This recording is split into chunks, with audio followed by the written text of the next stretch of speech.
Tá gravando. Pronto. Manda bala. Isso, boa noite, minha gente. Hoje realmente é um dia de celebrar e agradecer.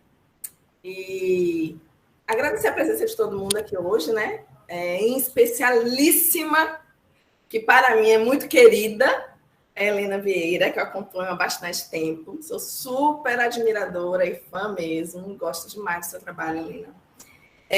Quando eu digo que o encontro de hoje é para celebrar e agradecer, é que a gente está fazendo 9 meses, né, do Departamento da Diversidade Sexual e de Gênero da AJB.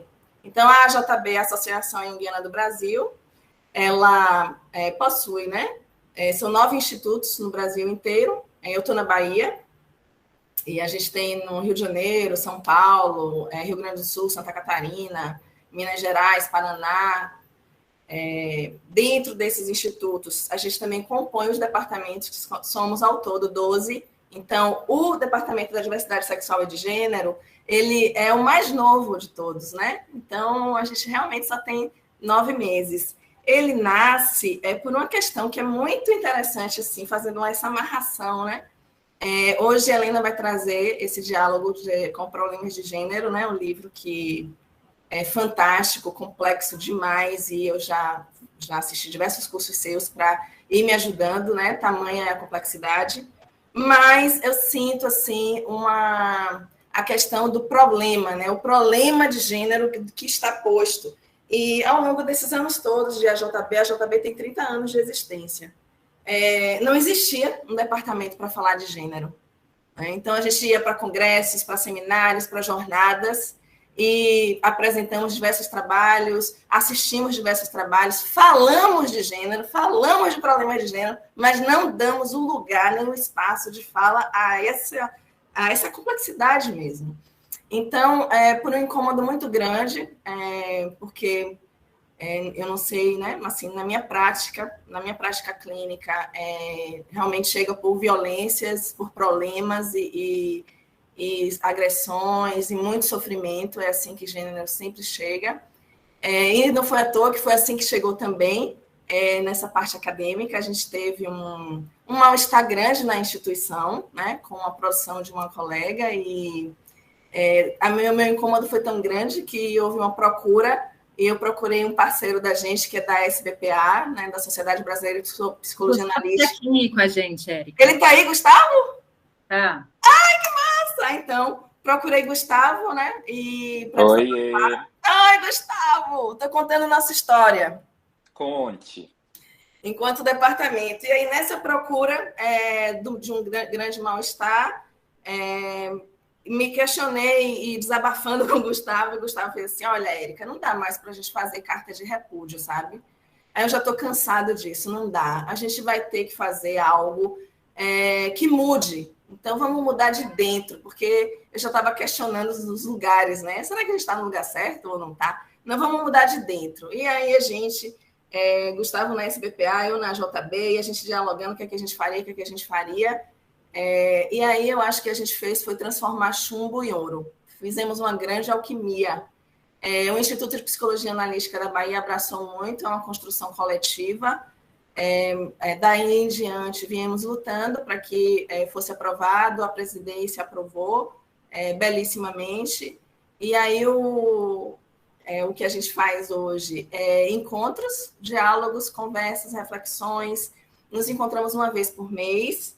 Estamos com o livro A Invenção da Heterossexualidade em Estudo, e partilhando essa leitura, esses aprofundamentos de uma forma bastante dinâmica e mudando, né? Sempre é um encontro por mês. A gente tem o Instagram do departamento, que é o ddsg.ajb.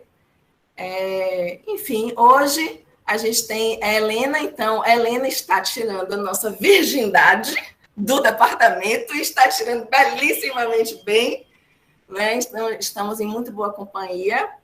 Espero que esse seja o primeiro de muitos, porque enquanto construção coletiva, o espaço está aberto a todo mundo participar, todo mundo promover evento e trazer coisas.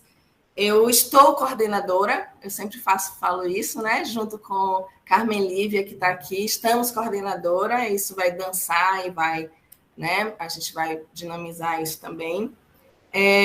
Judith Butler e Helena Vieira, para mim, são grandes pensadoras, trazem diversas perguntas, e perguntas que geram mais perguntas e não respostas, e dentro dessas perguntas é o espaço que a gente tem de refletir e de crescer muito. Então, são perguntas que incomodam muito a gente. Eu espero que hoje, ao a gente fazer essas perguntas todas, possamos sair daqui transformados.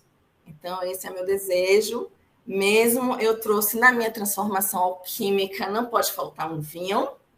Virtualmente partilho com vocês, mas espero um dia poder estarmos juntos, com você, Helena, com Lili, com Guilherme, com Gustavo, com vocês todos, para que a gente possa brindar e celebrar sempre. Olha aí.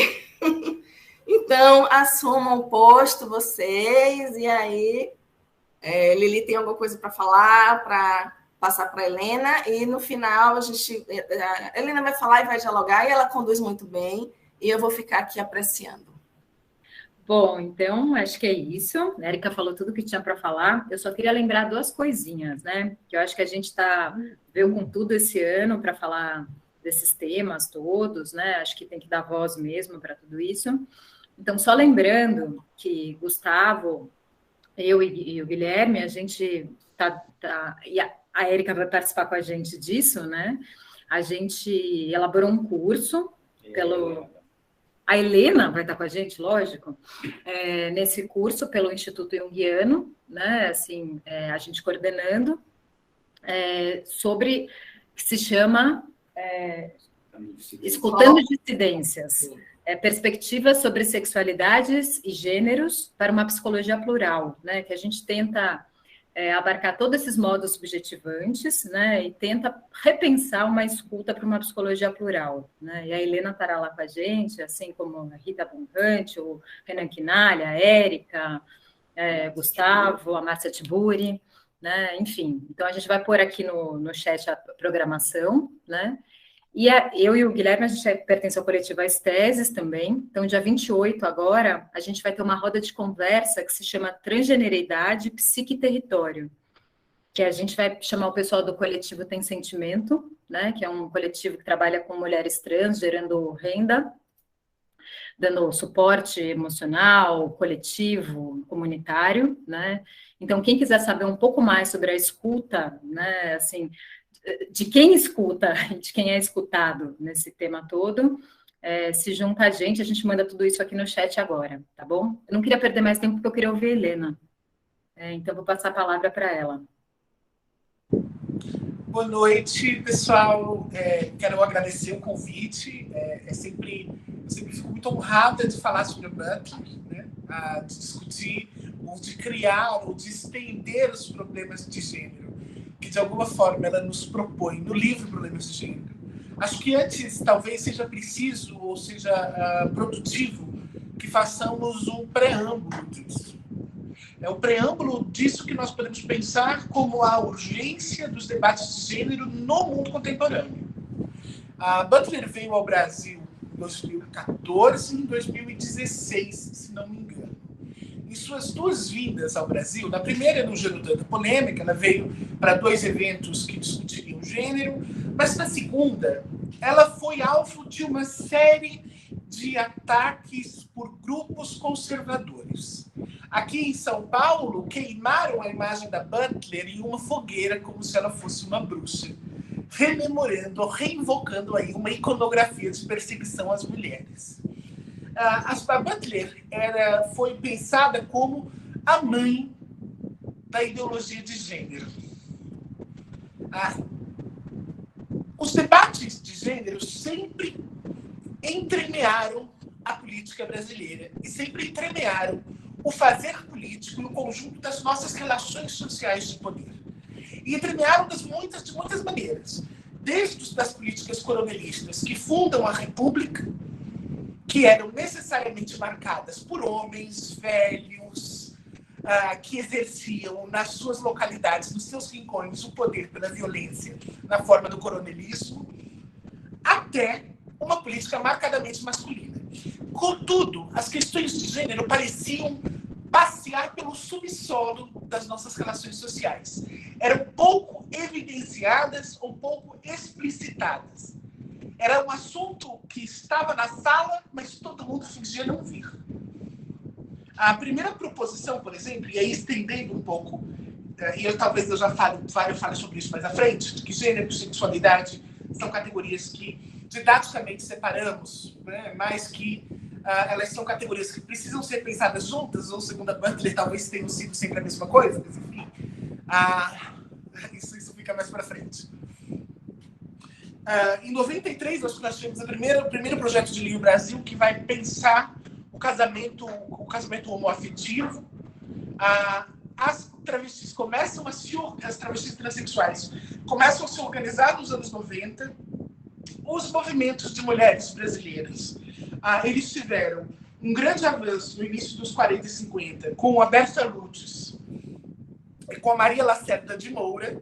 Maria Lacerda de Moura, que escreve um texto brilhante chamado A Mulher é uma Degenerada, em que questiona, ainda antes de Beauvoir, os aspectos biológicos do gênero, porque ela responde a uma série de médicos que diziam que as mulheres eram congenitamente inferiores, que a inferioridade feminina dava-se por uma questão da morfologia cerebral, que, portanto, eram menos aptas ao conhecimento. E, então, a Maria Lacerda de Moura vai fazer essa defesa. Contudo, nos últimos anos, no Brasil, talvez marcadamente a partir de 2014, nós tivemos uma centralidade maior dentro das temáticas de gênero, sexualidade ou dos ditos temas morais. Essa centralidade, alguns cientistas políticos, como Esther Solano, Pablo Hortelado e outros, têm pensado como um período de guerras culturais. O que são guerras culturais? Né? Guerras culturais podem ser definidas como o deslocamento do eixo do debate público das questões mensuráveis da política. Então, por exemplo, economia planificada ou economia de mercado, privatiza ou não privatiza. Esse debate se desloca dessas questões que são eminentemente econômicas e políticas para questões morais. As questões morais, elas minam o espaço da polis, o espaço do debate público, da feita em que o que é moral é princípio lógico. Você não tem como dizer, o mundo seria melhor com ou sem aborto. Porque as pessoas vão pensar isso como princípios, em termos de direitos, e não se privatizar X empresa seria mais ou menos rentável. Aquilo que é moral é, portanto, delimitado por uma zona em que o diálogo se torna impossível. E quando o diálogo se torna impossível, as possibilidades de troca no interior das formas de dialogar se veem minadas, o que a gente tem é a emergência de fundamentalismos. Emergem posições dogmáticas que optam pelas formas de aniquilação pública dos sujeitos, ao invés ao invés da argumentação ou do debate político ou dos debates que marcam os sujeitos, o que marcam a arena pública, os sujeitos da arena pública, não é? Que é a capacidade de construir diálogo, a capacidade de dialogar, de construir um mundo entre os humanos. E as questões de gênero acabam sendo questões centrais da nossa política. Hoje é absolutamente impossível nós falarmos de eleição, por exemplo, sem que alguém apareça com mas e o kit gay? Mas e a ideologia de gênero? Mas a escola sem partido para conter a ideologia de gênero. Ideologia de gênero se tornou, e aí eu tenho pesquisado, tenho tentado fazer uma genealogia dessa ideia de ideologia de gênero. Né? Ela surge, a expressão ideologia de gênero surge pela primeira vez em 1998, num documento resultante da Conferência Episcopal do Peru. É um documento chamado Los Peligros de la Ideología de Género, que é um documento que vai dizer quais são os riscos da ideologia de gênero, baseada na Conferência de Pequim de 1995, que foi uma conferência da ONU que estabeleceu pela primeira vez os direitos sexuais e reprodutivos das mulheres. Então, eles estabelecem ali que os riscos da ideologia de gênero são, entre outras coisas, transformar homens e mulheres, acabar com a família e fazer com que as mulheres não se engajem mais em suas tarefas reprodutivas. Essa seria isso que chamam, isso seria um pouco desse arcabouço que chamam de ideologia de gênero, que fundamentalmente não existe. Ela é um grande espantalho. E aí, talvez a Butler, quando escreveu Problemas de Gênero em 1990, não teria imaginado que 30 anos depois, gênero conseguiu, 31 anos depois, que eu nasci em 90 também, então são 31 anos. 31 anos depois, os problemas seguem sendo criados, e que os problemas de gênero são, na verdade, nesse momento, problemas mundiais. Não é? A Butler ficou conhecida pelo problemas de gênero, entre outras coisas, como uma das papisas da teoria queer, que é um contrassenso, já que a teoria queer não tem necessariamente um cânone. Ela tem um conjunto disperso de conhecimentos, os quais não vale a pena estabelecer um cânone, porque tem muito mais a ver com a forma como se estabelece contato com os modos de vida dissidentes, ou a forma como se estabelece contato com sujeitos não organizados, do que com um cânone propriamente dito.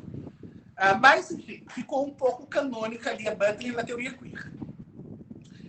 Os problemas de gênero que a Butler quer propor para a gente, eles são problemas de gênero que se apresentam em relação aos feminismos constituídos até aquele momento. Não só aos feminismos, mas também aos ativismos LGBTs. A Butler começa perguntando a pergunta talvez mais básica e menos respondida da gente, que é: o que é uma mulher? Ou o que é um homem? E, de forma hiperonímica, o que é gênero? Tomando ali Simone de Beauvoir, que vai dizer não se nasce mulher, torna-se, a Butler vai fazer a pergunta de R$1 milhão para Beauvoir. Vai dizer assim, tá, mas e quando para de se tornar? Não se nasce mulher, torna-se, mas então quando se chega a ser? Porque não se nasce mulher, torna-se, coloca a mulher no lugar que é o lugar do devir. O lugar do devir, desse processo de tornar-se sempre. Mas é um processo de tornar-se sempre que jamais se concluiria. De modo que, espertamente vai dizer a Butler, mulher é uma coisa que jamais chega a ser. A frase especificamente da Beauvoir tem um significado muito explícito que é um pouco distante da discussão proposta pela Butler. Para Beauvoir, a mulher se constituiria no interior das relações sociais como o outro do homem. Um outro precário. O outro seria aquele que é definido em função de um referente, e esse referente seria, por óbvio, o homem. A mulher, como outro do homem, não teria existência própria, senão aquela que lhe fosse concedida desde a posição masculina. O que a Butler vai perguntar é, olha, a mulher é definida em função do homem, o homem é definido como? Porque se um signo só pode ter sentido dentro de um regime significante, ou seja, as coisas não significam sozinhas, elas significam segundo as suas situações. Uma caneta, ela serve para escrever da feita que ela esteja escrevendo. Mas se eu prender o meu cabelo, fizer um giro e usar a caneta para prender o meu cabelo, ela vai ser um prendedor de cabelo. Imagino que muitos de vocês já tenham prendido o cabelo com uma caneta. Eu já fiz isso inúmeras vezes. Por quê? Então as coisas significam a partir de seus contextos significantes. Eu só posso saber o que é um homem em relação ao que é uma mulher. Eu só posso saber o que é uma mulher em relação ao que é um homem. Porque essa estrutura binária que organiza a inteligibilidade de gênero está inscrita dentro da dicotomia homem e mulher, que é aquilo que a Butler vai pensar como a diferença sexual. Então, a questão não seria necessariamente apenas o que é uma mulher, mas também o que é um homem. Não seria apenas a mulher que não nasce mulher, mas o homem que tampouco nasce homem. Seria isso que nós chamamos de gênero, o que nós podemos pensar como gênero, socialmente construído.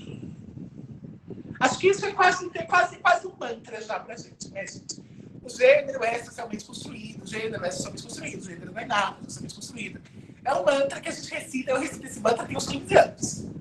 Não é? Então, a gente aprende, a gente recita que o gênero é socialmente construído há muito tempo.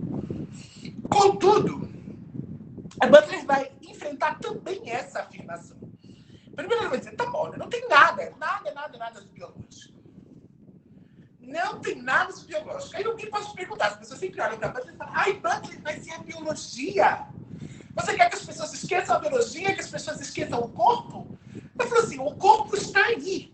A questão é como este corpo é organizado no interior de um conjunto de relações corporais. Então, por exemplo, a diferença sexual é de falar, mas um corpo tem pênis, outro corpo tem vagina, como pode? São diferentes. São diferentes. Mas o que é que transforma essa diferença em uma diferença sexual? O que é que transforma o pênis e a vagina nos significantes despóticos da diferença sexual? Imagine, se a diferença sexual fosse o tamanho do nariz. Pessoas com nariz até 1,5 cm são homens, pessoas com nariz de 1,5 cm e 75 são mulheres, pessoas com nariz de 2 centímetros são defeituosas. Imagine-se, porque a ciência faz isso também, ela vai chamar aqueles que estão fora do padrão estabelecido de patológicos, anormais e quaisquer outras coisas. Por que é o pênis e a vagina que se estabelecem como significantes da diferença? Por quê? E aí, tomando não a Butler, mas o Preciado como referente, por que os órgãos reprodutivos são sobrecodificados como órgãos sexuais? Por que os órgãos reprodutivos se transformam em órgãos sexuais? A questão é como é então que a diferença sexual se constrói. A Butler dirá, não tem nada de natural nisso. Concordo com as construcionistas, é uma construção social. Só que a Butler vai dizer, olha, construção social só não responde nada. Dizer, o gênero é uma construção social, o gênero é uma construção social, e ficar nessa cantilena engasgada por séculos não quer dizer absolutamente nada. A questão é, como se constrói? Quais aparatos significantes e discursivos são instituídos a partir do gênero como prática social? A ideia de construção vulgarmente postulada, sem que invoque, sem que apresente alguém, um construtor, uma forma, um processo, um caminho, ela simplesmente vai estabelecer uma resposta que demanda uma petição de princípio, que é acreditar e pronto, e ponto. E a Butler vai dizer, e tem um outro problema. As discussões clássicas do feminismo sobre gênero como construção social parecem subentender a existência de um sexo biológico pré-discursivo e anterior ao gênero. Então, vai dizer assim, é macho e fêmea, e aí vai aprendendo a ser homem ou mulher. Aí o que a Butler vai perguntar é por que frequentemente os corpos machos se tornam homens e frequentemente os corpos fêmeas se tornam mulheres? Por que se institui um regime binário do sexo a partir de um binário do gênero? E aí eu vi que vocês estão estudando a questão da heterossexualidade, a gente consegue ver exatamente que a diferença sexual, e a Butler vai ser muito, muito clara nisso, é instituída pela norma heterossexual no século XIX. Até meados do século XVIII, isso você pode ver na Invenção do Sexo, dos gregos a Freud, com o Thomas Laqueur, que é um livro brilhante, que todo mundo devia ler. É um livro chato, mas é brilhante. O Laqueur vai apresentar para a gente um pouco sobre como é que se transforma o discurso sobre o que é o corpo, um discurso sobre o que é o sexo. Ele vai dizer, olha, o sexo tem uma história. Isso que nós chamamos de sexo biológico tem uma história. O primeiro modelo de explicação do corpo sexuado era um modelo chamado de isomorfista. O que é o modelo isomorfista? É um modelo de sexo único. Só existiria, segundo este modelo, um único organismo humano, o masculino. As mulheres seriam um homem atrofiado. Vejam só, até o século XVIII, desde a medicina hipocrática, passando pela anatomia romana e pelos anatomistas do começo do racionalismo do século XVII, o que a gente vai ter é a constituição de um modelo de entendimento do corpo que pensa que a mulher, ou isso que se chama mulher naquela época, é apenas um homem atrofiado, em que os ovários seriam testículos atrofiados, a vulva seria um pênis atrofiado, e assim seria como se houvesse um pênis invertido que fizesse a mulher. O que é cariótipo, tipicamente, quando você pensa na embriologia, é uma inversão das coisas, mas tudo bem.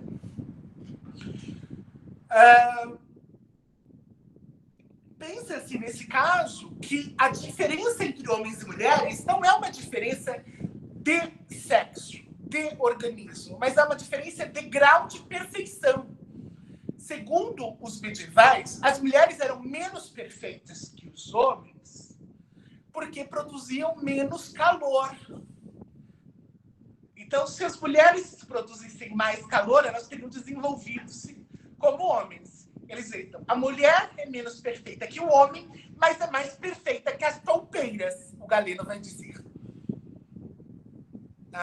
Isso porque ele vai dizer que a toupeira é menos perfeita que outros animais, porque a toupeira, por produzir menos calor, não desenvolveu o sentido da visão. A diferença, então, veja, existe a diferença, mas essa diferença não é uma diferença ontológica. Ou seja, não é uma diferença da constituição do ser, mas é uma diferença de grau de perfeição. São o mesmo ser com graus de desenvolvimento distintos. Conseguem perceber que esse modelo de sexo único, ele organiza as relações sociais de outra maneira. Tanto é que, por exemplo, todas as mulheres tinham que ter filhos na Idade Média? Não. Apenas as mulheres que não fossem demasiadamente magras e as mulheres que não cantassem. Porque as mulheres que cantassem não tinham calor suficiente para desenvolver uma criança. E as magras também não tinham. A ideia de que todas as mulheres estavam submetidas ao imperativo reprodutivo durante toda a história humana, ela é um engodo.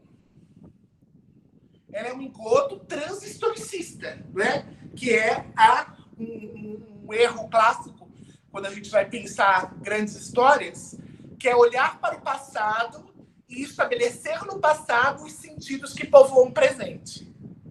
É como as pessoas dizem assim, elas olham lá para a Grécia e falam, existia homossexualidade na Grécia. Não, existia. O que tinha lá, mas tinha corpo com pênis, fazendo sexo com corpo com pênis? Tinha, mas isso era outra coisa. Porque os sentidos sociais que organizam essas práticas são outros. E você, por exemplo, se você vê um grego afeminado e diz assim, afeminado é viado, isso não faz o menor sentido. Não faz o menor sentido, porque a sexualidade se transforma em uma prática social de identidade apenas no século XIX. Bem, voltemos ao modelo isomorfista. Eu ainda não estou... Pode parecer que eu estou falando de outra coisa, mas tudo que eu estou falando é um problema de gênero. É que eu estou fazendo, como é uma live de pouco tempo, eu estou fazendo um caminho no que a gente consegue ir pegando os temas dos problemas de gênero sem precisar ficar esmiuçando o livro. Mas quando vocês forem ler o Problemas de Gênero, vocês verão que essas questões todas são parte dos problemas de gênero postulados por Butler no livro. Bem, no século XVIII, o modelo isomorfista se transforma no modelo que a gente tem atual, que é o modelo dimorfista, em que existiriam dois organismos humanos distintos, um masculino, um feminino. E que eles seriam diferentes ontologicamente, seriam dois sexos inteiros diferentes, e não o mesmo sexo com graus distintos de desenvolvimento. Essa divisão vai transformar esses dois sexos em opostos complementares. Opostos complementares, e o destino humano será o acoplamento pênis-vagina. Esse será tomado como destino humano porque reprodutivo. A Europa começa... Por que você não está falando de sexo e gênero em outros povos? Porque sexo e gênero são ideias ocidentais. Né? Então, eu não vou falar de sexo entre os melanésios, porque os melanésios inventaram outras coisas, que não sexo e gênero. Né? Eu não vou falar de gênero entre as buchas, porque elas inventaram outra coisa, que não era sexo e gênero como nós. Nós que não somos ocidentais, mas somos caricaturas, então nós somos ocidentalizados. Bem, a Europa entra no século XIX em crise, numa crise que ela herda da Idade Média, que ela herda da crise da Idade Média. Porque aqui é quase escolar agora, né? Como é que a Idade Média entra em crise? A Guerra dos 100 Anos, que acaba com as rotas comerciais, eles disputam ali Flandres, na Bélgica, e a Europa ficou em guerra por 100 anos. Uma guerra de 100 anos, você chega ao fim, você deve nem saber por que ela começou. Mas foi uma guerra que durou 100 anos. E porque eles enfrentaram a peste bubônica, eles perderam 1/3 da população. Isso colapsa a produção de campo, colapsa... Tudo isso que eu estou falando é uma outra autora feminista chamada Silvia Federici, no livro Caliban e a Bruxa, que é fundamental para a gente entender como que a heterossexualidade emerge de forma normativa como um regime político, respondendo, inclusive, a uma crise econômica. Seria mais ou menos como pensar a economia política da heterossexualidade. Bem, sigamos. A Europa, então, ela chega no século XIX em crise populacional, com pouca gente. E vivendo um fenômeno que precisa de gente. Qual é o fenômeno que ela está vivendo? Entre o final do século XVIII e o início do século XIX? A industrialização, o nascimento de indústrias. De modo que é nesse momento, dirá Silvia Federici em Caliban e a Bruxa, que as mulheres são condenadas ao lar, porque os anatomistas dirão: olha, a mulher tem um órgão que tem uma função única, que é receber um bebê e reproduzir. Esse útero, que pode ser pensado como inventado no século XIX, não é? Inventado no sentido de ser submetido a uma funcionalidade como causa final. Vocês lembram lá do Aristóteles, quando ele, lá na retórica, ele vai falar sobre... Não na lógica, perdão. O Aristóteles vai falar sobre a causa final, ou a teleologia. Né? Então, para alguns, os órgãos eles têm uma razão de ser. Aí a mão existe para pegar. Uma mão que não pega, portanto, é deficiente, porque ela não cumpre a sua razão de existir. Ora, órgão nenhum tem um destino. A gente faz o que a gente quiser com ele. Com a mão a gente pode pegar, mas a mão pode fazer muitas outras coisas. De fisting a qualquer outra, a brincadeiras de criança que envolvem bater palma e bater mão. Então a mão pode ser brinquedo, a mão pode ser órgão sexual, a mão pode ser diversas coisas. Ela não tem um destino, uma causa final. O útero, dentro de uma lógica organicista, é estabelecido como um órgão cujo destino é reproduzir. E ele precisa, então, ser apropriado no lar. É no século XIX que o nosso modelo de família nuclear nasce também, porque é preciso que a sociedade se organize para garantir a produção de gente, porque a produção de gente garante a mão de obra nas fábricas recém-criadas. As famílias se transformam em pequenas unidades de fabricação de gente. E a heterossexualidade é o ordenamento sexo-político que permite a fabricação de pessoas. As práticas não reprodutíveis serão patologizadas. A homossexualidade é patologizada no século XIX, assim como dezenas de outras práticas. Eu vou pegar o livro e já volto.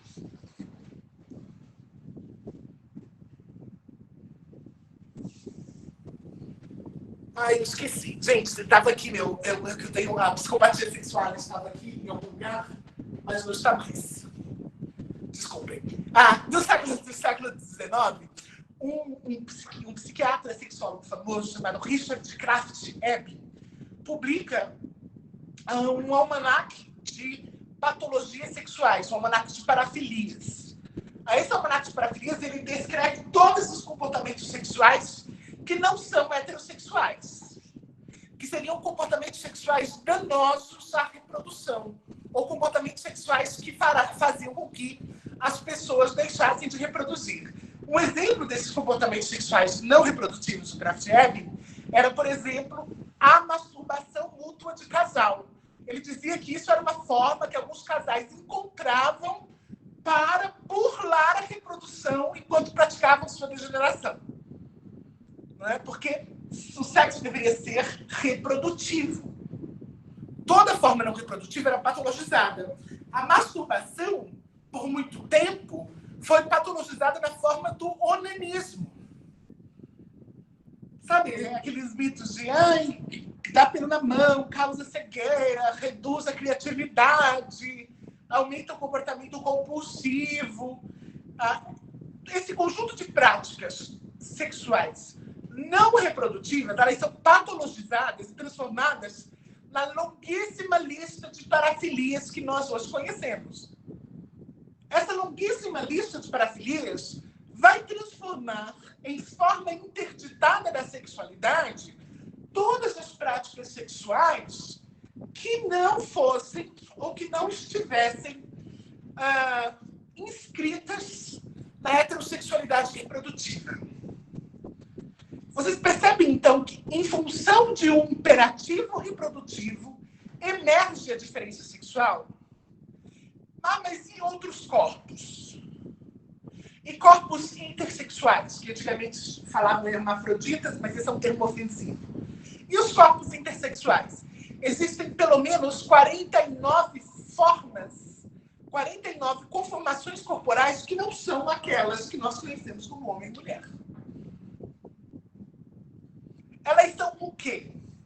Para o modelo dimorfista, elas são exceções. Elas são patologias.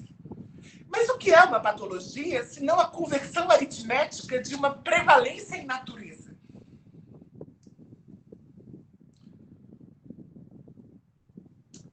O orientador do Foucault era um cara tão incrível quanto o Foucault. Menos um pouco porque era médico.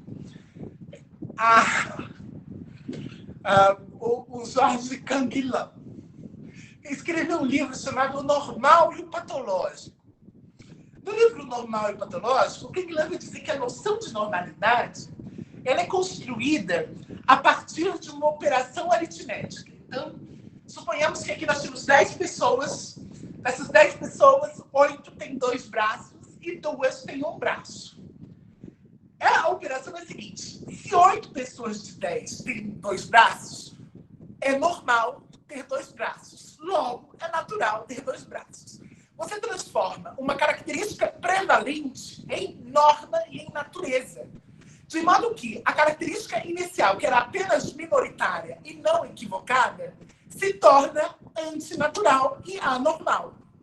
Então, o que estabelece o patológico, do ponto de vista congênito, é justamente a transformação aritmética de uma prevalência em norma. É isso que dirá o Canguilhem, grosso modo, o livro Normal e Patológico, que eu também recomendo a leitura. Bem, a Butler vai olhar para a ideia de construção sexual social do gênero e vai dizer assim, olha, por que então tem dois sexos? Por que macho e fêmea? Por que dois sexos biológicos? Aí ela vai perceber, não será o sexo também uma criação? E aí que ela recorre, está vendo essa historização que eu fiz para vocês do modelo de morfista do sexo?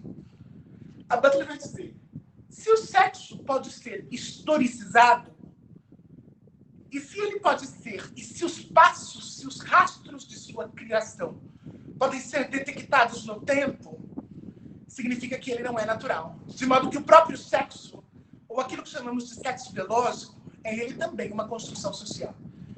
E a Butler dirá mais, ela dirá, a noção de gênero como socialmente construído a partir de um regime binário de sexos, ela estabelece o sexo biológico como ponto de fundo, como pano de fundo. Então, quando eu digo assim, não se nasce mulher, torna-se, as fêmeas são socializadas para serem mulheres, mas eu vou dizer, é justamente o modelo de dois gêneros que nasce no século XIX que inventa o modelo de dois sexos. De modo que o sexo sempre terá sido gênero.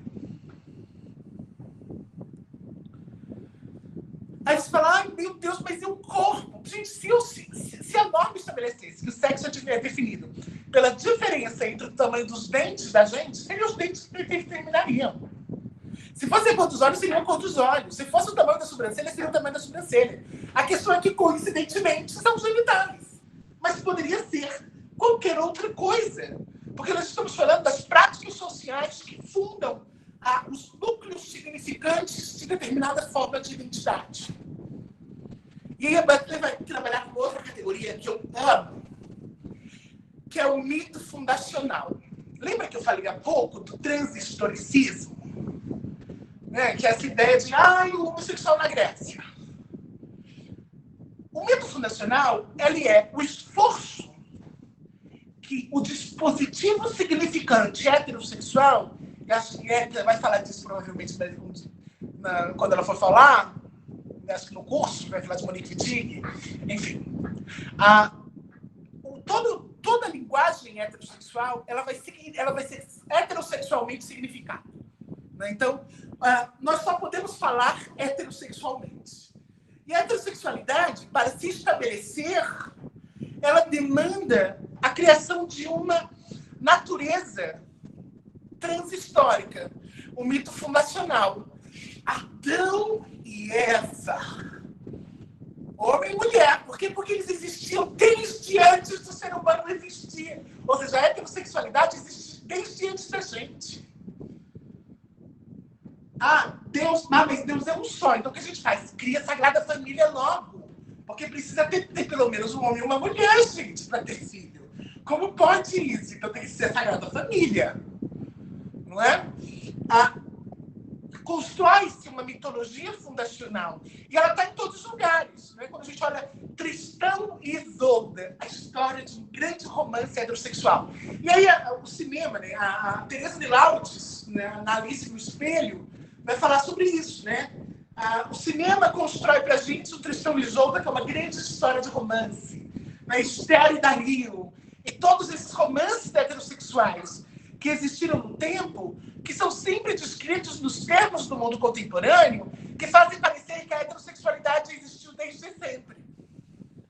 Eu tenho uma aula no YouTube sobre a invenção da heterossexualidade, que é baseada no livro do Jonathan Edwards Katz, A Invenção da Heterossexualidade. E aí tem um comentário que falava assim, se a heterossexualidade foi inventada no século XIX, como que as pessoas reproduziam antes? Um comentário. Eu falei, olha, eu falo grego, só pode. Porque é óbvio que as pessoas reproduziam. Mas reproduzir é sinônimo de heterossexualidade onde? A heterossexualidade quer fazer parecer que esta função da conjunção de corpos é uma função estritamente heterossexual. Isso é um mito fundacional. Eu dou sempre como exemplo dos mitos fundacionais. Todo mundo conhece, assim, aquele paulista que tem assim, o seu antepassado italiano. Assim, não, porque o meu tio, avô, ele veio da Holanda, ele veio da Itália, minha família tem até brasão.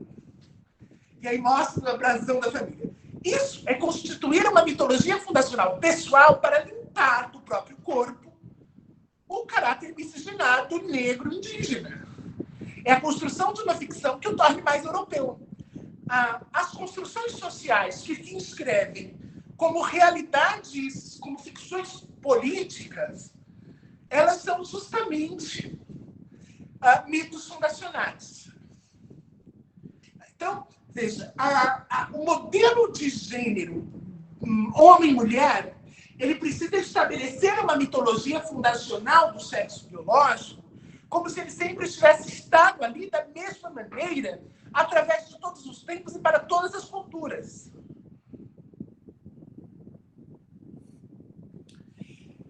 Mas aí a Butler está colocando um problema para a gente. É porque ela fala assim, ai, tá bom, Butler. Tem um problema na construção social. Mas aí a gente faz o quê? Aí a Butler falou, calma que não é só esse problema. Tem mais problemas na construção social.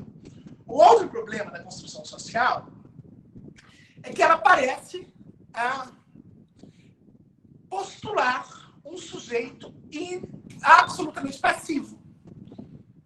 Ela despreza os processos de formação do sujeito, os processos que constituiriam a formação de um eu pleno, de um eu reconhecido. Aí ela vai pensar a noção de interpelação do auto-ser, vai pensar vários outros processos, mas, fundamentalmente, o que a Butler dirá é que o sujeito emerge do processo de interpelação do poder.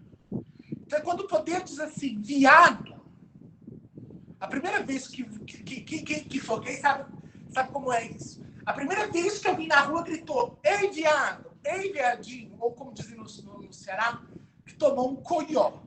É uma expressão que eu só conheci quando morei no Ceará, porque eu não sabia que existia essa expressão. Em São Paulo não chamava assim, não tem nome para isso em São Paulo. Bem, é nesse momento que a pessoa fala, viado, pera, então eu sou isso? Então essa característica é isso? Essa interpelação do poder vai fundar nesse sujeito uma realidade de si. Então, por exemplo, eu gosto sempre que vocês pensem quando foi que você soube que era homem ou soube que era mulher. Quais são as práticas sociais que atravessam o seu corpo e revelam para si a realidade de ser homem ou ser mulher? Quais são as práticas sociais que constituem modos de subjetivação que estabelecem esse lugar no mundo? Ora, aí a Butler vai dizer, mas parece que tem corpos que escapam.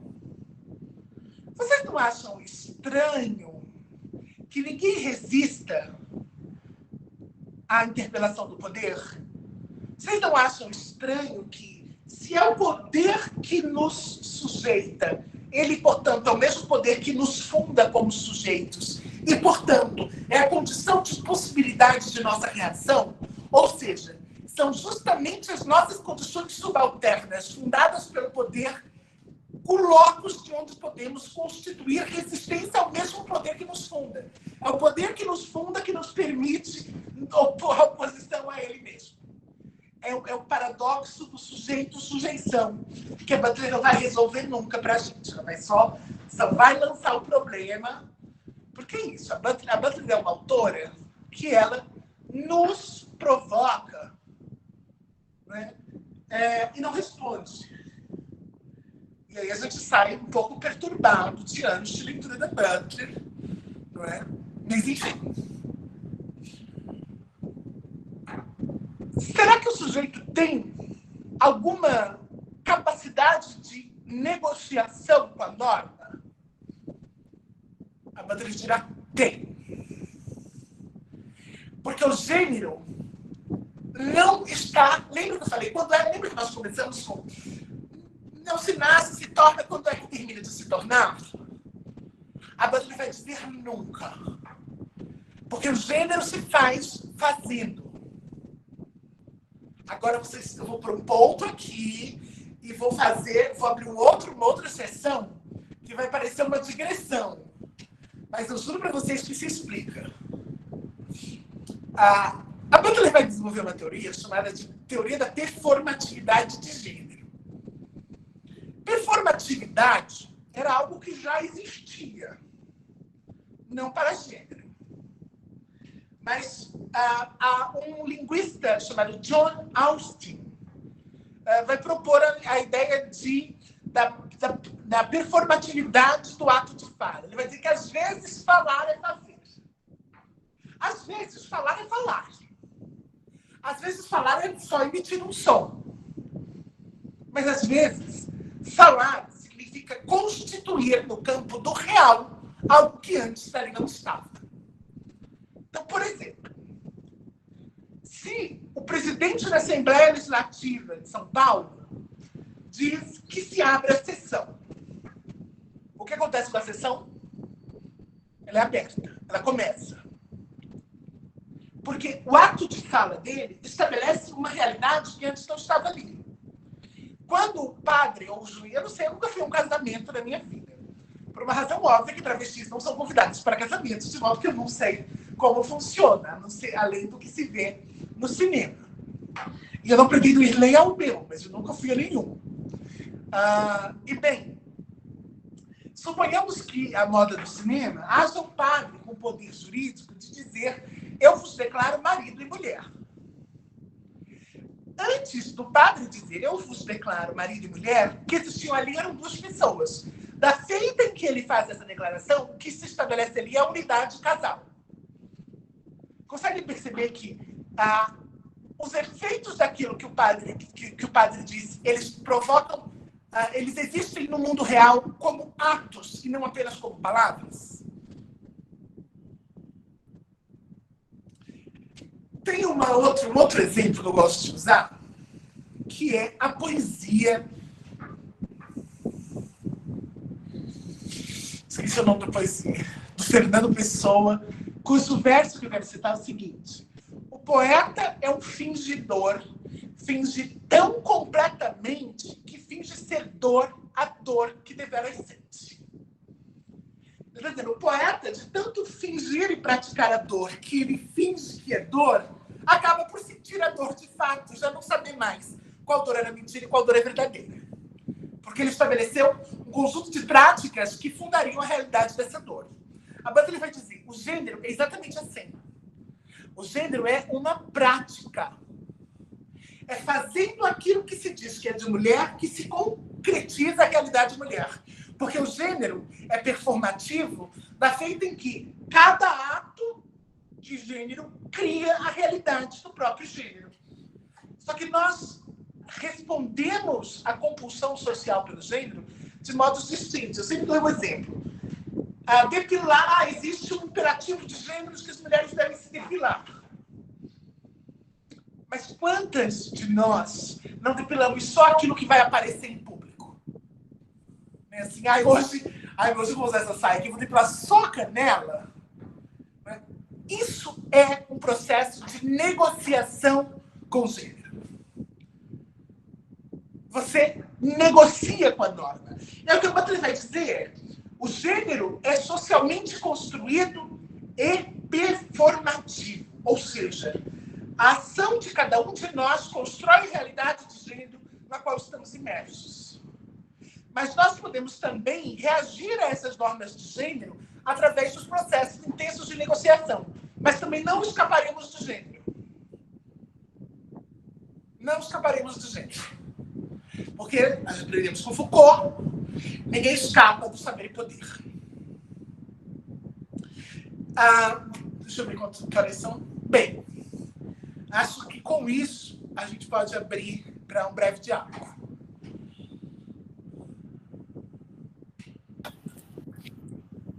Você vai daí, Érica? Sim, tem uma pessoa que já colocou uma questão. Acho que você pode abrir o microfone, João. Ele me mandou uma mensagem que ele tinha perguntas para fazer. João Pedro. Até sugeri que ele colocasse no chat se ele quisesse, ou ele abrir o microfone e a câmera e fazer a pergunta aí. Joga aí na roda, João. Boa noite, tudo bom? Prazer, meu nome é João Pedro, sou estudante de psicologia e eu estou fazendo meu TCC sobre masculinidades, em termos gerais, assim, em realidade. Mas eu estou me especificando um pouco na questão de diálogo entre os homens e como essa questão de gênero pode nos ajudar a diminuir essa questão hegemônica. E durante as minhas pesquisas, eu vi um post de uma psicóloga, não vou saber pronunciar corretamente o nome dela, mas Zenaluska. Eu vou conferir e mandar pelo chat, acho que mais fácil. Peço desculpas, mas enfim. E um dos posts era uma retratação assim. Existia uma imagem de uma vagina escrito a origem do mundo e ao lado a imagem de um pênis escrito a origem das guerras. E eu vi alguns comentários trazendo como se essa postagem fosse uma postagem transfóbica, com o argumento de que pessoas trans também possuem pênis e elas não trazem a guerra como o homem heteronormativo cis, principalmente o homem branco. E eu fiquei um pouco com isso na cabeça, porque me fez certo sentido, mas ao mesmo tempo eu entendi um pouco do que ela quis dizer, mas também consegui entender a vertente. E eu queria trazer a pergunta para você, Helena, se você poderia me explicar um pouco onde realmente recairia essa transfobia, e se realmente recairia, ou enfim. Muito obrigado. Oi, João. Tem assim, acho que fundamentalmente essa imagem, eu já vi em alguns momentos, ela quer dizer que ela tem uma série de equívocos que não são só equívocos transfóbicos, são equívocos de outra ordem, né? O primeiro equívoco é recorrer a uma mitologia fundacional de uma mulher sempre mãe. Porque a vagina seria, portanto, a origem de tudo, a origem do mundo. Aí isso reforça esse lugar do corpo mulher como corpo materno eterno. Ora, existem mulheres que não são e não serão mães jamais. E que se o mundo dependesse delas, eles não nos rugiriam nunca. Não é? Esse é um ponto. Não é? Então, o segundo ponto é que e o pênis, nesse caso, e aí você que é lacaniana, o pênis, nesse caso, ele seria confundido na imagem com falo. Efetivamente, o poder masculino se exerce através daquilo que nós pensamos como falo, não é? Dentro do sistema falocêntrico. O falo não é o pênis. O falo é a investidura que o pênis recebe de poder. Não é? O poder masculino atribuído ao pênis como significante de masculinidade é que estabelece isso que nós vamos pensar como poder masculino. Mas um homem sem pênis, a menos que não saiba, a menos que seja pública a sua condição, segue sendo um homem capaz de exercer violência. É a potência inerente ao pênis que significa o poder. Tanto é que as tecnologias reprodutivas tentam estender a potência masculina através do Viagra, para que o homem não degenere através da decrepitude do envelhecimento. Então, acho que esse é o primeiro ponto, né? O segundo ponto é um homem trans, o pau de uma travesti é falo. É porque assim, posso falar o pênis e tal, mas eu falei o pau porque, enfim, se a gente for pensar na linha do Derrida, o pênis é órgão reprodutivo, o pau é órgão sexual, não é? Porque não são a mesma coisa ao mesmo tempo sempre. O pau de uma travesti é um falo? Então, é este pedaço de carne que pode funcionar ou não que cria as guerras? Ou é um tipo específico de masculinidade que não existe em todos os povos e que também não existe em todas as guerras, não é? Então é transfóbico na medida em que reatualiza a lógica do genital como sendo sinônimo de gênero.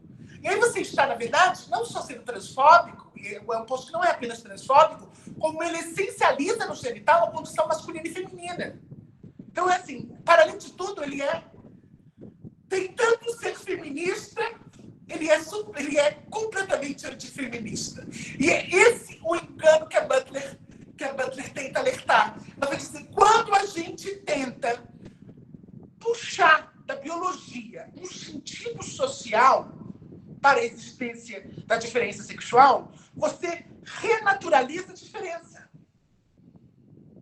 Você renaturaliza a diferença. Não existem, por exemplo, mitologias das mulheres amazônicas. Elas eram guerreiras. Eram todas mulheres, então, com pau? E os homens chamados na Grécia como malecaos, que não eram guerreiros. Ou, quando a gente pensa como nasce, tem um livro do Jorge Vigarello chamado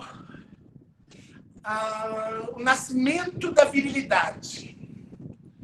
A História da Virilidade. São 3 volumes incríveis. São caros pra caralho, eu nunca achei o PDF deles. Então, sim, um dia eu tento digitalizar também, nunca tive paciência, porque são volumes de 500 páginas. Mas, enfim, a História da Virilidade.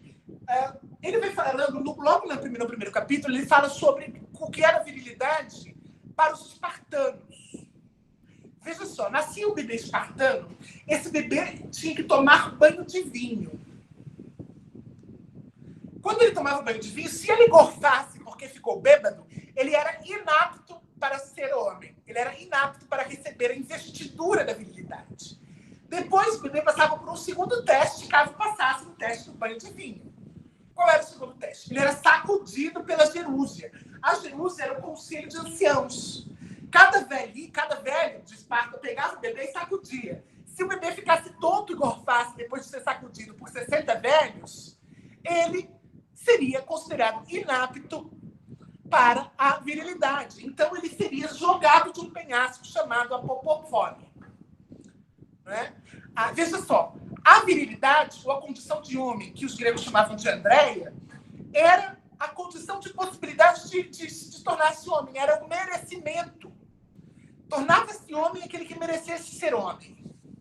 De modo que, para os espartanos, era possível que corpos com vagina fossem investidos da condição de homem, porque ela era moral e era um prêmio e não uma condição natural. Ainda hoje, a gente tem resquícios disso. Por exemplo, quando uma mãe faz uma denúncia no Facebook, fulano não pagou pensão, aí aparece um monte de homem dizendo assim, isso não é coisa de homem, isso é coisa de moleque. Por quê? Porque homem é uma conquista moral. Homem de verdade paga pensão. Vocês estão vendo que são atos morais que estabeleceriam a condição homem de verdade.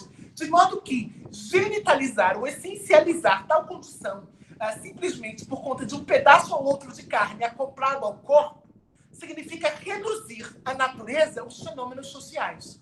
E isso não é só transfóbico, como equivocadíssimo.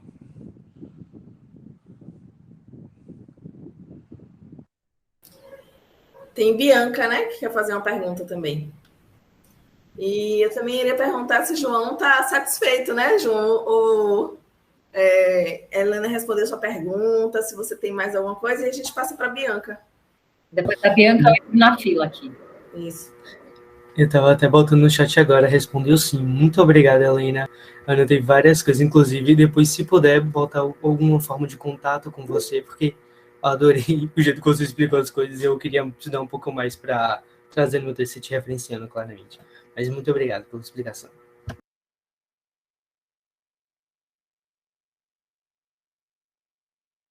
Vai lá, Bianca.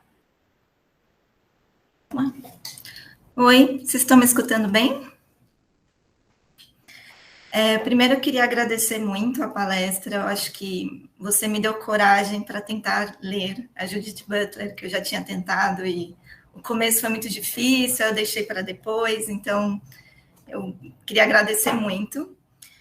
E aí a minha pergunta, eu vou tentar resumir, né? Mas eu tenho lido uma autora que se chama Oyeronke Oyewumi, e ela né, vai mostrando como essa noção de gênero, ela não é universal, e como a nossa noção de gênero, né, está muito pautada no visual, né, em elementos visuais, tanto gênero quanto raça, né. E aí, eu fiquei pensando, né, não na forma como acusam a Butler, né, de estudar ideologia de gênero, mas a gente não pode dizer que existe uma carga ideológica no gênero, no sentido de que ele faz parte, talvez, né, porque quando você foi fazendo, né, aí a construção, né, explicando como que vai surgindo, né, o dimorfismo e tudo mais, pelo que eu entendi, é em territórios europeus, assim, né, então, se não tem uma relação aí com uma ideologia eurocêntrica, né, então, nesse sentido, faria parte teria uma carga ideológica, né, essa maneira essa naturalização, né, dessa divisão, enfim, dessa divisão, né, e aí a outra, assim, que a outra pergunta é se seria possível, pensando que a psicologia, ela é tão mergulhada, né, nesse universo, uma clínica que pudesse ser um contradispositivo, já que você falou, né? Então, assim, que não atuasse como um dispositivo no sentido de continuar reforçando, né? Essa carga ideológica que eu não sei, né? Essas ideias da divisão da gente. É isso. Muito obrigada. Bianca, que pergunta ótima. Eu adoro a Oshirun Kayehumi. Saiu recentemente dela, inclusive foi por indicação minha pela Bazar do Tempo, do livro A Invenção da Mulher Africana, né? E bem, a Oyeyumi vai fazer uma crítica que ela é muito fundamental nos estudos feministas descoloniais e pós-coloniais, que é a seguinte: as categorias organizadoras do pensamento feminista do norte global, elas são insuficientes para se pensar os sujeitos do sul global. Quando a Oyeyumi está falando da categoria gênero, ela vai dizer, em dado momento, que gênero é uma categoria do norte feita para pensar as práticas políticas feministas, e inclusive seus financiamentos, a partir da invenção da família nuclear, essa que eu falei no século XIX. De modo que, por exemplo, violência doméstica, estupro marital, seriam todas questões que se colocariam no interior de uma família nuclear organizada por gênero, que é uma família nuclear generificada. O que acontece é a Hiroki Oyeyumi vai pesquisar as famílias urbanas do sudoeste da Nigéria. E lá ela vai dizer: as famílias urbanas do sudoeste da Nigéria se organizam por antiguidade e não por gênero. De modo que o poder no interior da família, como organização social, não se dá pelo homem ou a mulher. Se dá pelo qual é o membro mais velho no interior dessa família. De maneira que a categoria gênero é incapaz ou insuficiente para entender o conjunto de relações e de violências, inclusive, que ocorrem no interior da família iorubana. E aí ela vai dizer que a mulher africana termina por ser uma invenção do Ocidente. A Butler, quando constrói sua crítica, logo no capítulo 1 do Problemas de Gênero, ela vai dizer assim, olha, feministas, mulher não é uma categoria suficiente para dar conta da luta das mulheres. Porque o que é mulher? A categoria universalizante mulher não dá conta da diversidade de experiências situadas que existem no mundo. No Afeganistão, na Mongólia, na Indonésia, na Melanésia e nos Estados Unidos. As experiências desse corpo não é a mesma. De modo que universalizar uma experiência de gênero significa impor aos povos colonizados os sentidos de violência que se estabelecem no norte.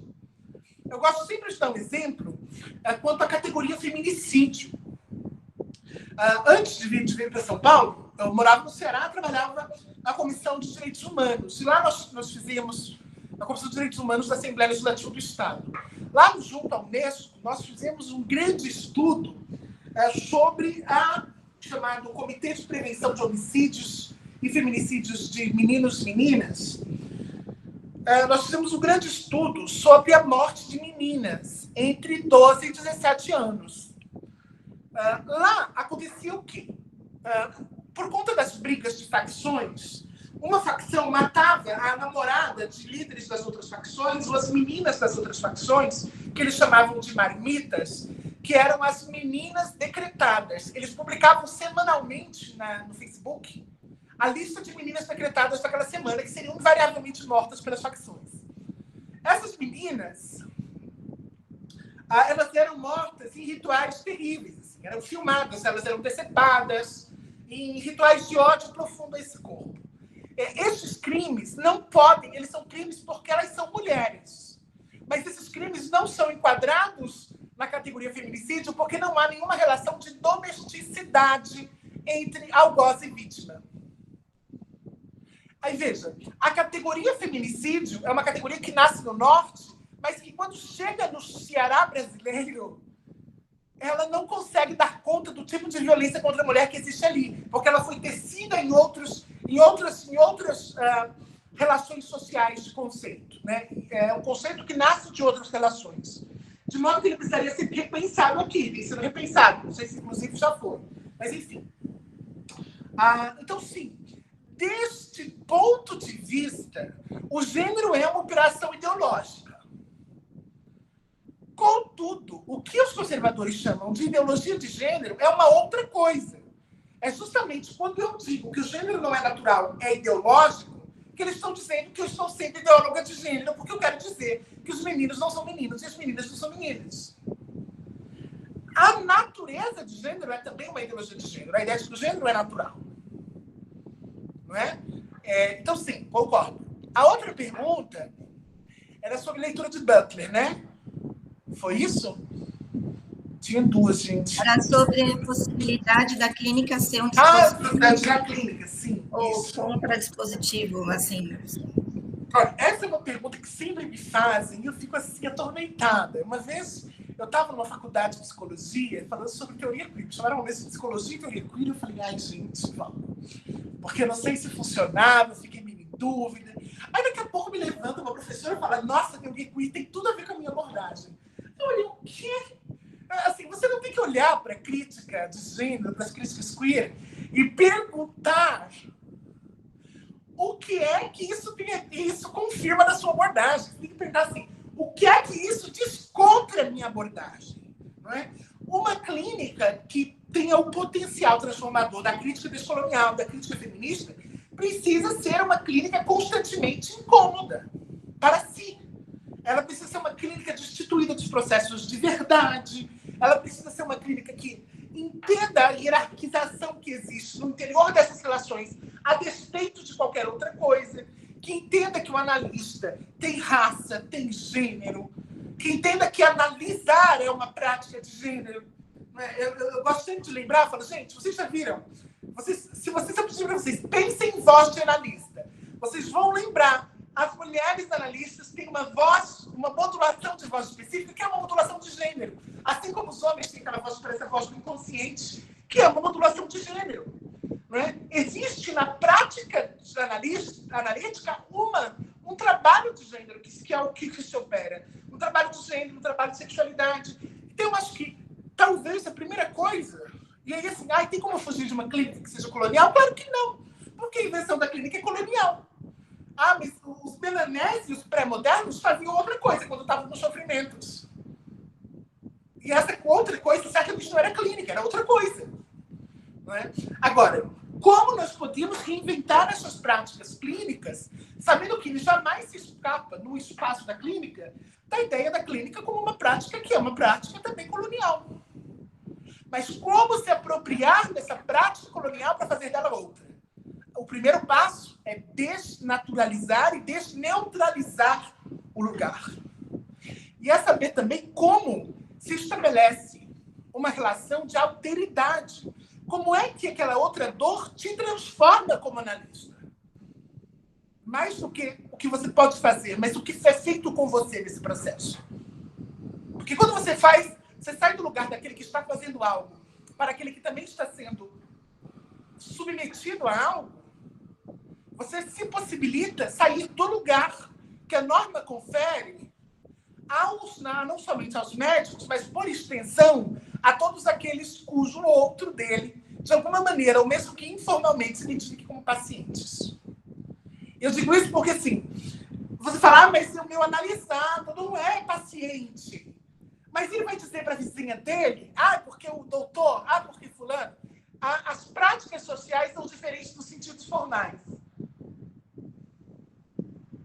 As práticas sociais, os sentidos que estabelecem socialmente são outros. Não é? Bora lá. Vamos com a Luísa.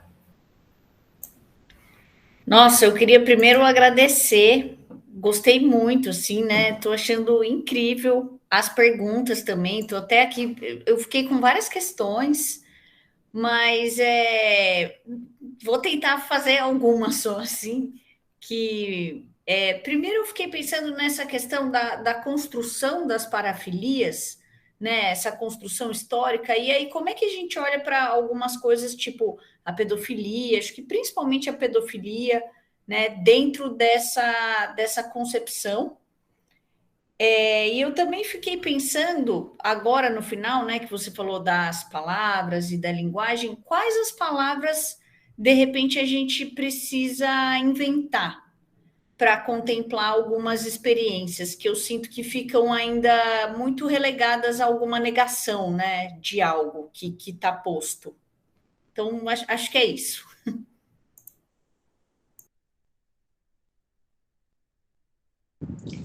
Sempre difíceis, né, gente? Sempre difíceis as perguntas. Mas vamos lá.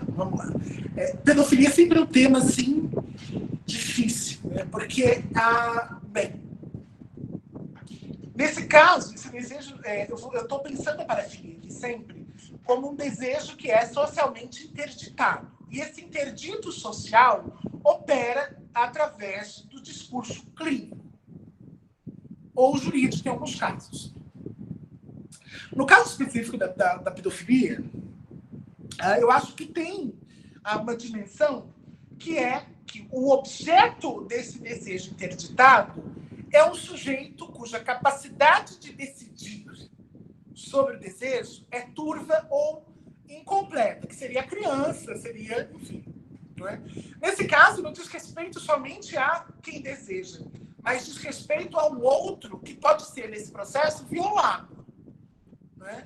Então, eu acho que aí o dispositivo clínico ele funciona na medida em que pode impedir que uma violência ocorra, porque o desejo per si, não sei se eu chamaria de uma violência, não é? A exploração, o abuso de menores é distinto da pedofilia como condição patológica, não é? E bem, não escapamos do poder. Contudo, quando a gente pensa em construção das parafilias, a gente vê que elas se constroem historicamente. Eu gosto de lembrar do livro do Krafft-Ebing, tem... Só um instante. Joaquim? Deixa, eu não consegui pegar esse livro, está na outra sala. Tem um trecho em que um rapaz é preso. Aí achei, gente.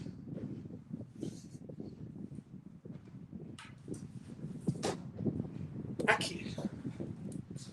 Chama Psicopatias Sexuais, do Krafft-Ebing. Eu vou ver se eu acho o trecho que eu me refiro.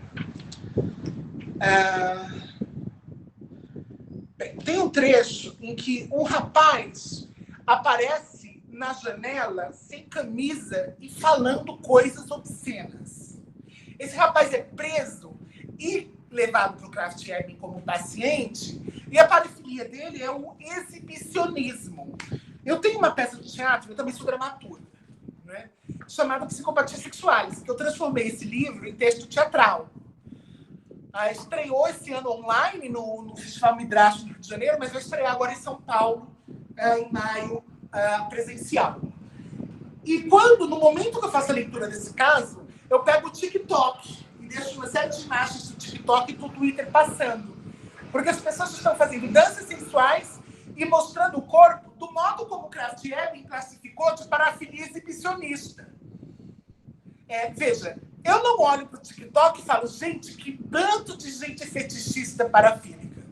Eu não olho, porque eu sei que esse desejo ele é socialmente interditado sempre em um contexto político específico. Não é? Então, nesse caso, as parafilias elas são socialmente construídas. Mas eu acho que existe um limite das formas como nós libertamos ou liberamos, que é o limite da capacidade de consentimento do outro. Aí, justamente por isso, eu penso que a pedofilia e sua manifestação ou sua realização como a exploração, como abuso, precisa ser, obviamente, objeto de interdito clínico-jurídico. E qual era a outra? Tinha duas, né? Tinha. Era sobre as palavras que a gente precisa inventar para não ficar na negação, né? Tem uma questão lógica na pergunta, né? Que assim, acho que nós precisamos inventar ainda não existe, de modo que eu sou capaz de dizê-las, por uma razão de que elas não existem. Mas nós talvez precisemos importar, ou nós precisemos dizer as palavras que nós não gostamos de dizer, né? Eu lembro que uma vez eu fui fazer uma palestra para juízes na Assembleia Legislativa do Maranhão. Alguém me chamou para fazer uma palestra de teoria queer para juízes. Eu falei, gente, tá bom, eu vou, né? Por quê? Porque eu sou dessas mulheres que só dizem sim. Como fala a música, né? Se acaso me quiserem, sou dessas mulheres que só dizem sim. Me chamaram, eu fui. Cheguei lá, decidi, falei, gente, é um bando de juízes. Eu não vou falar pênis e vagina, eu vou falar pau e buceta. Quando eu terminei essas duas palavras, tinha gente se levantando. Eu falei, gente, essas pessoas não transam? Essas pessoas não existem? O que acontece? Não é? Mas porque consideraram absolutamente impróprias e indizíveis essas palavras. Talvez a gente precise pensar o que é aquilo que a nossa vergonha, a nossa moral, o nosso decoro nos interdite de dizer. E o que é quais seriam os efeitos do dito, né? Dessas palavras enunciadas. Às vezes não se trata de inventar uma nova língua, mas de permitir que a língua se traia, não é? A língua se trair é o que, por exemplo, a Júlia Kristeva propõe no livro Introdução à Semanálise. Ela vai dizer a linguagem poética é capaz de trair o campo do simbólico, no sentido de que a poesia pode dizer ao corpo que as palavras não podem dizer a razão. É possível que algo... E aí o Deleuze, que é um dos meus filósofos favoritos, Deleuze diz sempre assim, existe uma coisa chamada insistência. O que é insistência? É uma força que nós não sabemos qual é, porque ela não é teleológica e nem representável, que nos revira pelo avesso. Sabe quando você chega em casa e fala assim, eu estou com vontade de comer alguma coisa. Aí você bebe água, come pão, abre todas as portas e essa vontade, que você não sabe do que é, segue em você como vontade. Isso se chama insistência. É uma capacidade que leva ao movimento. E esse movimento só pode ser resolvido, respondido, por uma série de encontros que possam permitir a nossa deformação. E aí é preciso procurar outras literaturas também. O que é que eu sempre leio? Se o que eu sempre leio é aquilo que está me dando sempre as mesmas respostas, eu preciso traficar saberes. Se a gente começa a traficar de uma área para outra, sabe assim, a gente é junguiano, mas a gente está ali traficando a Kristeva, a gente está ali traficando Deleuze. Essa prática de traficar saberes contra o sacralismo dogmático de qualquer campo é que permite fazer com que nós inventemos novas palavras que agora não podem ser ditas porque simplesmente não existem.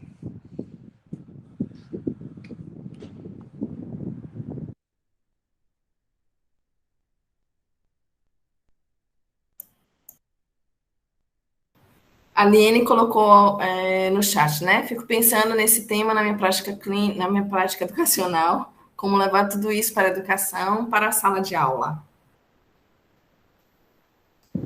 Outra pergunta assim, tormentosa. Assim.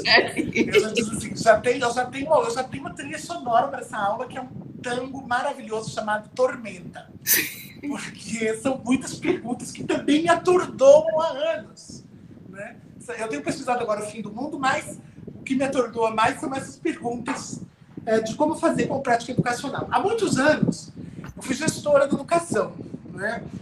Eu acho que a primeira coisa é entender que acho que tem um problema conjuntural da educação, nesse caso, que é o problema de quem quer compreender que nem sempre a política educacional é política escolar.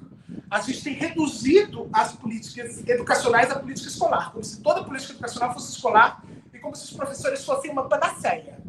Lembra que panaceia é o remédio grego que cura todos os males, né? E aí você pensa assim, tem violência de gênero na sociedade. A escola precisa trabalhar gênero.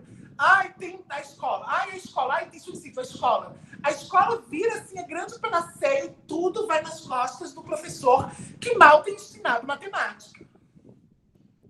Não é? E aí eu acho que a gente tem um desafio que é como entender. E aí a primeira coisa é dispensar os livros de receitas. Eu acho que a gente tem, por exemplo, um caminhão de especialistas em educação que dão muita receita, mas que pouco foram para o chão da sala de aula. E aí eu gosto sempre de lembrar disso, né? Mas a primeira coisa é pôr em questão aquilo que se está ensinando e ver como é que as questões se apresentam. As questões precisam se apresentar em sala de aula antes da gente colocar elas. Uma vez, uma diretora de escola me perguntou o seguinte, ela falou assim, olha, eu tenho uma aluna trans e eu quero saber assim, sobre banheiro, não sei o quê, e como eu converso com os outros alunos sobre ela usar o banheiro feminino.